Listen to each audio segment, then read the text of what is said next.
Welcome to our tutorial on how to disable dark mode in Microsoft Word. Dark mode can be a fantastic feature, but it's not everyone's cup of tea. In this video, we'll walk you through the process of switching back to the classic light mode in Microsoft Word. First, let's open Microsoft Word. You can do this by clicking on the Word icon on your desktop or searching for it in your Start menu. Once Word is open, look at the top left corner of the screen. You'll see a menu called File. Click on it. A drop-down menu will appear. Scroll down until you find Options, and click on it. This will open the Word Options window. Now, you should see several tabs on the left side of the Word Options window. Click on the one labeled General. In the General tab, you'll find a section called Personalize your copy of Microsoft Office. This is where we'll make the magic happen. Look for the option that says Office Theme. It's usually the first option under Personalize your copy of Microsoft Office.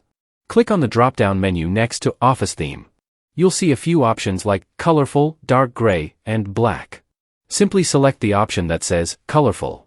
This will switch your Office theme back to its default, bright mode. Once you've selected Colorful, don't forget to click on the OK button at the bottom of the Word Options window to apply the changes. And there you have it. Your Microsoft Word is now back to its vibrant, light mode. That's it for this video. I hope you found this video helpful. Bye-bye.